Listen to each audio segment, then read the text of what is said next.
ఇది చూడండి, ఇది చక్రకేళి చెట్టు. యాక్చువల్గా అర్థమవుతుంది కదా.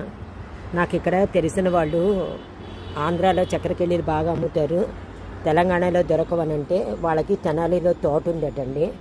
తను నాకు ఒక పిలక తీసుకొచ్చి ఇచ్చింది. నేను అప్పుడు నా దగ్గర ఉన్న గ్రో బ్యాగ్ ఒకటి ఉంటే, గ్రో బ్యాగ్ ఖాళీగా ఉంటే దానిలో పెట్టా. ఈ అరటి చెట్టుకున్న లక్షణం ఏంటో తెలుసు కదండి అందరికీ. పిలకలు వచ్చేస్తుంటే పక్కన చూడండి ఎన్ని పిలకలు వచ్చిందో. ఇది ఒకటి ఉందా, ఇది మెయిన్ పెట్టింది మొక్క. ఆ పక్కన ఇంకోటి వచ్చింది చూడండి, చిన్నగా ఇంకో పిలక ఒకటి వస్తుంది. సో ఈ బ్యాగ్ ఆల్రెడీ చినిగిపోయిన కూడా చినిగిపోయింది చూడండి. ఇప్పుడు ఈ 4 మొక్కల్ని నేను సేఫ్గా చేయాలంటే ఏం చేయాలా? 4 కుండీల్లో పెట్టానే అనుకోండి, మళ్ళీ ఇలానే పిలకలు వస్తూనే ఉంటాయి. నేను దాన్ని తీసి మళ్ళీ ఇంకో చోట పెడతాము. ఇదంతా అయ్యేది కూడా కాదు. ఈ గాలికి చూడండి ఎట్లా అయిపోతుందో చెట్టు. కానీ చెట్టు బాగా స్ట్రాంగ్గానే ఉంది, లోపల నుంచి ఇవి వస్తున్నాయి. నేనేం చేయాలో నాకు అర్థం కాల. కింద నేను వంకాయ మొక్కలకని ఒక మడిలా కట్టుకున్నానండి, మీకు అది చూపిస్తాను నేను. ఇప్పుడు ఈ బ్యాగుని తీసేసి 4 మొక్కలు సెపరేట్ చేయడానికి కుదురుతుందా లేదా అనేది ఫస్ట్ పెద్ద సమస్య నాకు. సరే పోనీ ఉంచేద్దాము అని అంటే కనుక 4 మొక్కలు దీనిలో సర్వైవ్ అవ్వవు. అంతా చింపేసి ఒకదానికి బాగా అటాచ్ అయ్యి ఉంటుంది కదా అని అదొక భయము.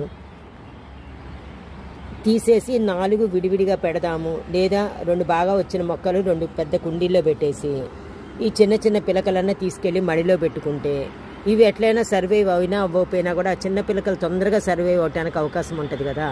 అందుకని చెప్పేసి అలా చేద్దాము అని అనుకుంటున్నానండి. మరి ఎంతవరకు కరెక్ట్గా చేయగలుగుతానో, మరి మొక్కలన్నీ కరెక్ట్గా వస్తాయో రావో. నాకు ఈ చక్రకేళి మీద మోజు ఎక్కువ. మనకు దొరకని ఐటెం కదండి, అంటే ఆంధ్రాలో దొరుకుతాయి. నేను దొరకము అని అంటే మాకు ఇక్కడ తెలంగాణలో అమ్మకానికి ఉండవు. మిర్యాలగూడలో ఉంటాం మేము, మాకు ఉండవు. సో నేను 2-3 సార్లు కొన్నాను. వాడు చక్రకేళి అని ఇచ్చాడు, కానీ తీరా చూస్తే నాకు అరటి చెట్లు అయినాయి. అవి ఎంతంటే ఒక 10 అడుగుల చెట్లు, కాయలు కోసుకోవడానికి ఉండదు, ఏం లేదు. అది బాగా పెద్దదయ్యి మంచి గెల, ఒక 15-20 హస్తాలు గెల పడినప్పుడు ఏమైందో తెలుసా అండి, మంచి గాలి వస్తుంది, చెట్టు ఇరిగిపోద్ది, ఆ గెల పక్కన పడేయటం అవుతుంది. ఇప్పుడు ఇది ఎంత హైట్ ఉంటుందో అమ్మాయి చెప్పడం, హైట్ తక్కువే ఆంటీ అని అంది. చూడాలా, నేను ఇది ఎంత తొందరగా వీలైతే అంత తొందరగా కింద మడిలో పెట్టేద్దామని ట్రై చేస్తున్నాను. ఆ మడి కూడా మళ్ళీ మీకు చూపిస్తాను. చూడండి, అరటి చెట్టుని కట్ చేయడానికని విడిగా కింద మడిలో పెడతాం కోసం ట్రై చేస్తున్నారు.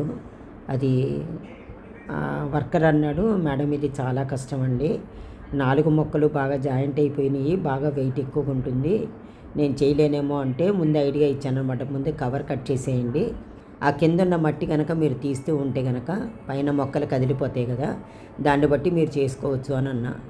అట్లా కూడా కష్టమవుతుందేమో మేడం, అది బరువు మేయటానికి ఇంకోటి కావాలండి అని అన్నాడు. కాదని చెప్పేసి నేను కొంచెం ఆ అబ్బాయికి ఎంకరేజ్ చేస్తూ, తీయి నానా వస్తుంది, అది ఎట్లానే ఉండిపోతే కష్టం కదా, నీట్గా కాకుండా మొక్కలు పాడైపోతాయి అని అంటే మళ్ళీ తీస్తాను ట్రై చేశాడు. మొక్కలు కదులుతూ ఉన్నాయి చూడండి. అది మొక్కలు కింద దింపేశాడు, కదిలినవి. మెయిన్ మొక్క ఒకటి ఉంది కదండి, ఆ మొక్క పాడైపోయిందని తీసేశాడు. మిగతా 3 పిలకలు, ఇదేమో చిన్న పిలక దీనికి అటాచ్ అయ్యింది, ఇంకోటేమో మంచిగానే ఉంది. ఇంకో మొక్క 3 కలిపి కింద పెడదామని, అదిగోండి మా వారి చేతిలో ఒకటి ఉంది, ఇదేమో అది మిగతాదేమో పెద్ద మొక్క అయింది, అది ఆ అబ్బాయి చేతిలో ఉంది కదండి, పెద్ద మొక్క అయింది, దానికి ఒక పిలక అటాచ్ అయ్యి ఉందన్నమాట. అది నేను కింద మళ్ళీ పెట్టిద్దామనే ఉద్దేశంతో తీసుకెళ్ళాను. అక్కడ యాక్చువల్గా మేము అంత క్రితము వంకాయ మొక్కలు వేసానండి. ఆ వంకాయ మొక్కలు తీసేసి ఇప్పుడు అంటే మధ్యలో సెంటర్లో 2 పెద్ద మొక్కలు ఉన్నాయి, అవి ఉంచేసి ఈ పక్కనున్న అవన్నీ తీసేసి అక్కడ పెట్టించాను. ఇటొకటి అటొకటి పెట్టి దానికి అంతవరకు బాగా గట్టిగా నిలదొక్కునేటట్టుగా, మొక్కలు పాడైపోతే తీసేసిన కుండీలు ఉంటాయి కదండి, ఆ టబ్లు అవన్నీ ముందు ఆ మట్టి పోయించేసాను. ఎందుకంటే మనకి మళ్ళీ ఫ్రెష్ మట్టి పోయటం ఎందుకు, అది తీసి మళ్ళీ అది ఆ మట్టి అంతా ఎండబెట్టుకొని చేసే బదులు ఈ కుండీలు, మొక్కలు పాడైపోతే తీసేసిన కుండీలు పోయించేసానండి. చక్కగా బాగా గట్టిగా అది పెట్టాడు, చాలా బాగా వచ్చినాయి. తీరా చూడండి, అదొకటి మొక్క, ఇంకొకటి 2 వైపులా 2 పెట్టించాను అనమాట. అది ఇంకా తిరుగులేదు, ఇక ఎన్ని పిలకలన్నా రానియండి, భయం అనేది ఉండదు. చక్రకేళి నాకు దొరకలేదని ఎన్ని చోట్ల తెచ్చానండి.